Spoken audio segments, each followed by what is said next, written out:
Hey guys, it's the Hooper Saiyan. I'm here with my first YouTube video, and today I'm going to be going over my top 10 anime. As you can see, we are on the tier maker, and above all of these animes, I have my top 10 animes ranked from 10 to 1. So let's just get right into it. I'm gonna screw up a little bit so I can show my number 10, number 9, 8, etc. And I'm gonna say how I got into the show and a couple things that I like about the show. So without further ado, we have number 10, Ouran High School Host Club. Now, I got into Ouran High School Host Club originally because I was looking for a new anime to watch. I just finished The Disastrous Life of Psyche, and I was looking for something else funny coming off of Psyche, which is a funny anime. I ended up Googling funniest anime, and Ouran High School Host Club came up.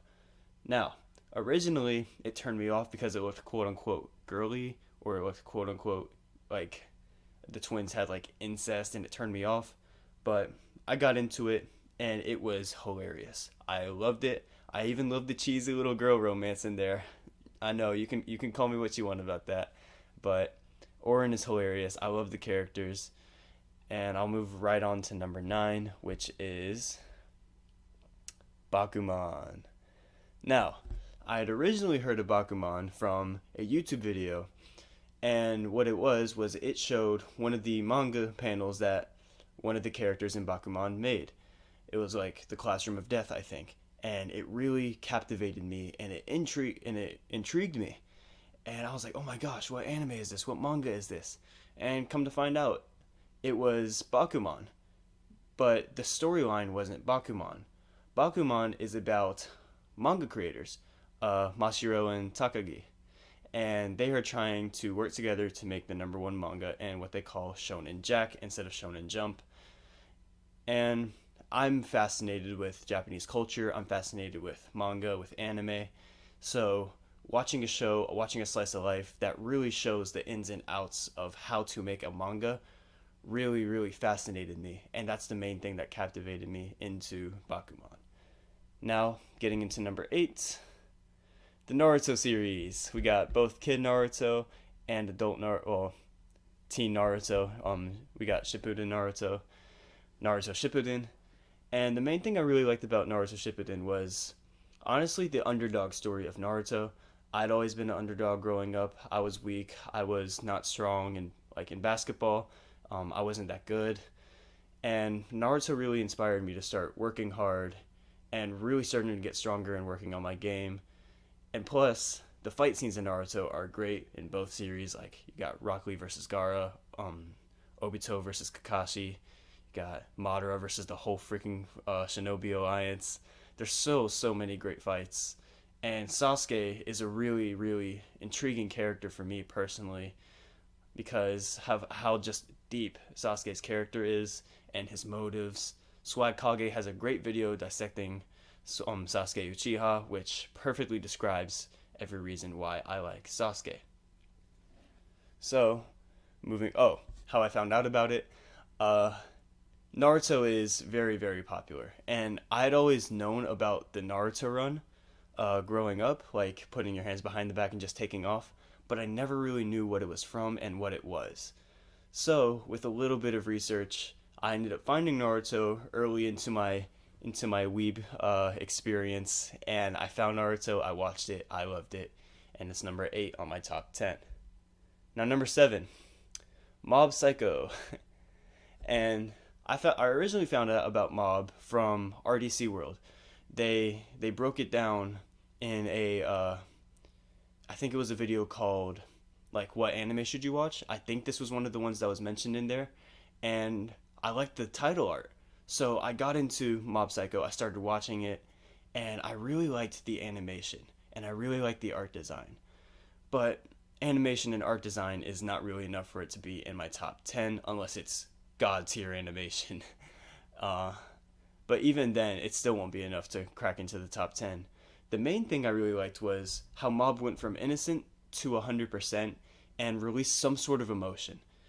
And that was kind of relatable to me because I struggle to let out my emotions. I'm going to get a little bit personal there. So it was really admirable for me to watch somebody else just release their emotions and go all out, and it was really cool to see how powerful Mob was whenever he went all out. And going into number 6 now, Haikyuu. So, because I am the Hooper Saiyan, Hooper representing basketball, I don't just love basketball. I also love other sports like volleyball. And the reason why I like volleyball is because of Haikyuu. Now, I got into Haikyuu because it was early in my weeb infestation and my obsession, which is still going on, but I was really starting to get into anime openings. And I would look up constant videos of like top anime openings, top 100 anime openings, best shonen anime openings. And I ended up seeing this volleyball opening, specifically Haikyuu opening 4. And they showed the fly high part with the climax of the opening. And I was like, wow, they make volleyball look very, very interesting. So I got into Haikyuu and I ended up watching it. I love the team effort. I love the animation. And I just love the overall sports feel, especially whenever they go into big tournaments. I play AAU basketball, travel basketball, so it's really relatable to see them go into these big tournaments. Now we're going to break into the top 5. And at number 5, we have Promised Neverland. Now, I found out about Promised Neverland from, I think, a Mother's Basement video about, the best winter anime of 2019. Or maybe it was 2019, because I went on that trip where I showed my friend Promised Neverland and he loved it.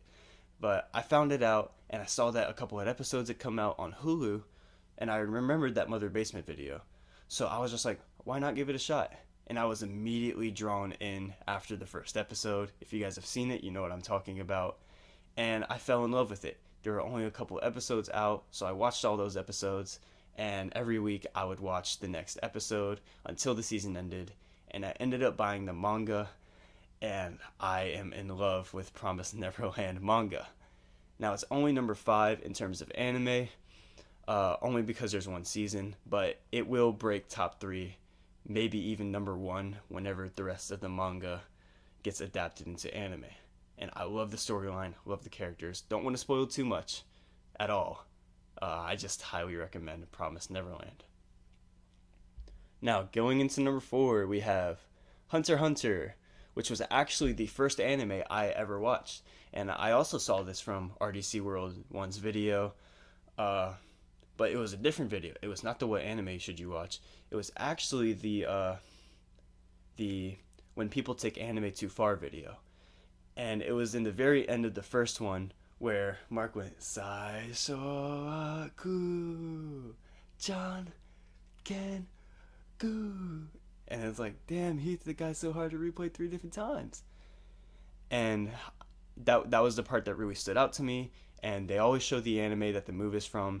It was called Hunter x Hunter. The title kind of intrigued me, how it reverses. It shows Hunter and then it shows it upside down with the X, and it ended up being my first anime. I fell in love with it. I fell in love with Gon and Killua as characters, and it's just captivated me. I've watched it 3 or 4 times, along with as well as Promised Neverland. I've watched Promised Neverland 4 times, but I've also seen Hunter x Hunter about 3 or 4 times. So it's definitely top 5 for me. It's been there since the beginning, and it really got me into anime in general. Now, number 3, Your Lie in April. My friend, shout out to Spencer for recommending this to me. That's how I found out about it. He was like, dude, watch Your Lie in April, because I was just getting into anime. I just finished Hunter x Hunter, and he had just shown me Sword Art Online. But as you can tell, Sword Art Online is not in the top 10. I did not like Sword Art Online. But he did show me Your Lie in April.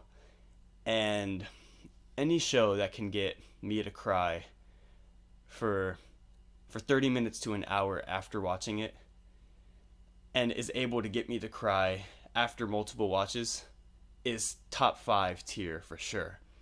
And I just love the beautiful piece of artwork that Your Lie in April is, with the music, I think the music fits very well with the setting. Kaori and Kosei play with such emotion, and it's really, really emotional and such a freaking good show.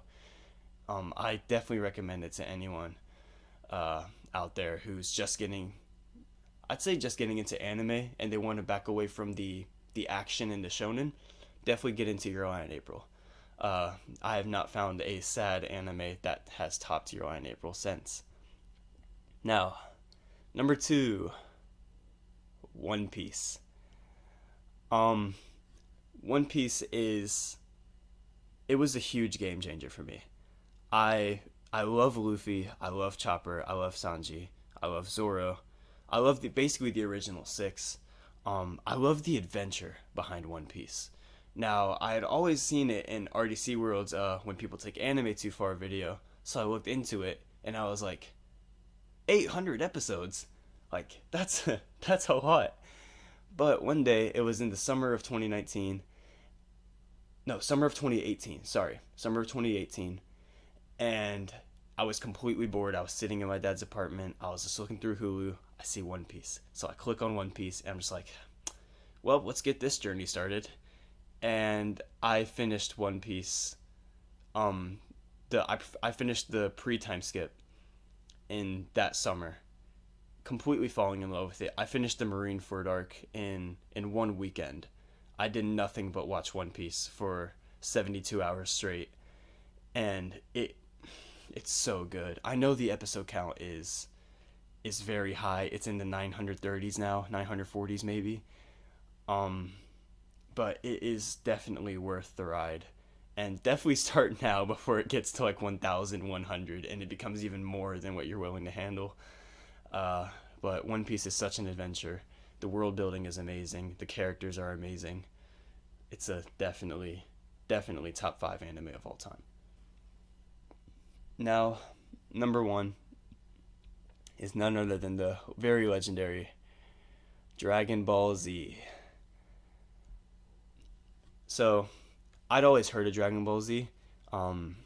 If some of you don't know, might not know this, but Dragon Ball Z was actually the number 1 show in America, like show, not just anime, show in America in 2002 by far.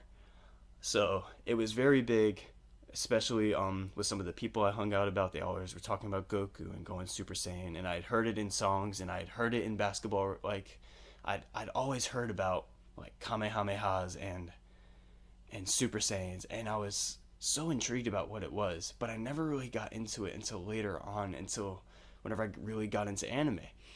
And I started watching Dragon Ball, and it was a little bit slow paced at first, especially with that Snake Way where Goku is running Snake Way for like 15 episodes. But as soon as Goku learned Kaioken, it captivated me. It really became an influential anime. It became more than just anime to me. For some reason, I didn't know why. And then Super Saiyan hit.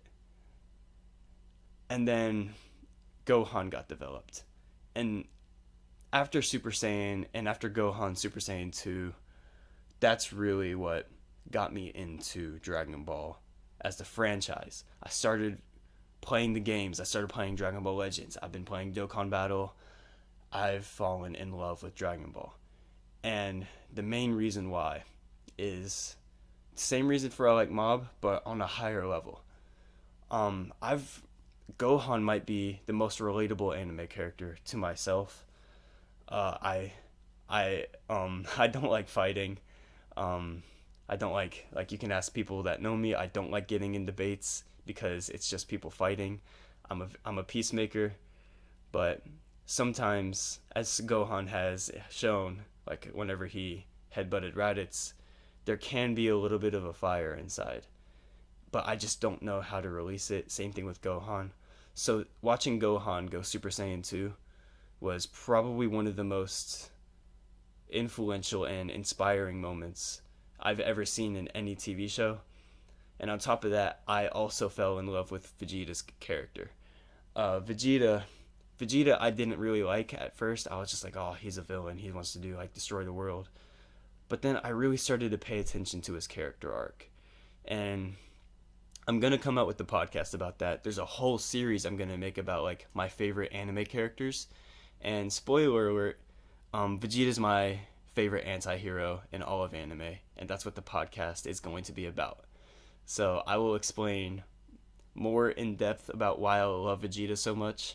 But again, watching Vegeta's Final Atonement, if you haven't seen that, I definitely recommend watching the Buu Saga so you can get full context, or just all of Dragon Ball. I love Dragon Ball. I am such a geek about it. Anyway, that's my top 10 anime of all time. So thank you guys for watching. And before I end this, I would like to give a shout out to my Instagram and Twitter.